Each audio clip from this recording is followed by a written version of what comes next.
I went and got my doctor's appointments next week because last year he was very judgmental. He's like, "You're getting too heavy." I'm like, "You're fat." Doctors don't like when you turn it around on them. That's Indianapolis comedian Scott Long doing what he knows best, sharing his talent of making people laugh. But it hasn't been that easy for him or other entertainers during the pandemic. That's obvious. When the pandemic hit in March, Long was really on a roll. He had a stand-up special with Drybar Comedy on YouTube, was co-hosting a successful podcast, and he received the Kurt Vonnegut Comedy Award, putting him in the company of past winners like Alec, Baldwin, and Jimmy Kimmel. The pandemic, though, has changed everything and forced Long to retool into the virtual world. He joins us now for more on how he's becoming one of the top performers in Zoom comedy. Scott, welcome to the program, as always. Thanks for having me on. It seems so strange. This is a great example of it's more fun in many ways to be sitting next to you having this conversation, but there's ways you can tweak it, I'm sure, from the first episode that you guys did like this to now. The shows are getting better and better, and that's been my experience with Zoom. Now I love doing them. Yeah, well, let's go back to March, because you and I mentioned that your career, and you've been doing this for a long time, was really kind of peaking, really, and then the pandemic hit. Go back to March and what things were like. Yeah, well, I had the 2 podcasts. I had won this award last winter, and then on top of it, I have this comedy special, TV special coming out in the summer of this 2020. So I thought, everything's good. My calendar is full. And then within about a month, everything was gone. And it's daunting. And had to kind of tool things. So I had people ask me, can you do a virtual event? I do a lot of corporate events. I don't think this would ever work at a comedy club or anything, but doing a virtual event for corporations, I'm like, okay.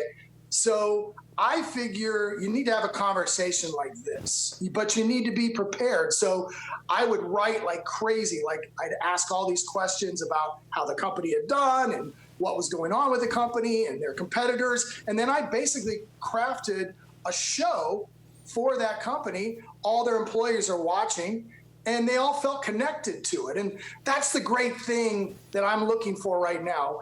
When I do a comedy show now, there's 2 things I will not discuss. Politics, that does not bring anybody together. Yep. And anyone who lost weight during the COVID-19. I have no time for any of you either. The 10 people.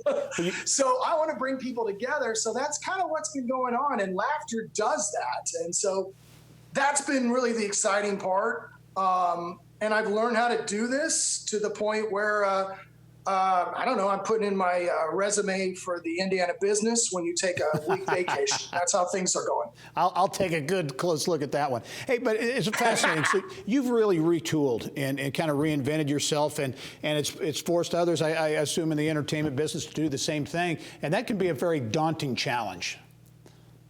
I would say most comedians have not. They've just kind of stayed in their house. Maybe they've been fortunate enough that they don't have a wife and 3 hungry children and a crop in the field, you know, as I like to say. So I had to do something, and I knew I was good at this, kind of just having a conversation part of it. So you cannot have a brick wall and a microphone, stand in front of it, and just recite your act. It doesn't work. There's very few of us comedians who have had success in virtual, and that's because you have to really redo things. It's not like when you're at Crackers or at the Helium Comedy Club. Yeah.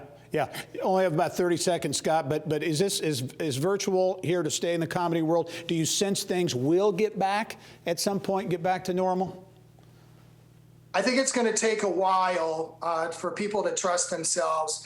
I think people will trust themselves at a corporate event because they're around their fellow employees. Lawyers trust lawyers. Well, maybe not. It's not the best example, but everybody else trusts everybody. And so what I found is people have been coming to scottcomedy.com and checking things out and figuring out a way to do their virtual event, be it holiday or award shows. All right. Scott Long, I really appreciate you taking the time. We look forward to following you. You're a funny guy and a good guy. Do a lot of great stuff in the community, too. Thanks for joining us. Thanks for having me. All right.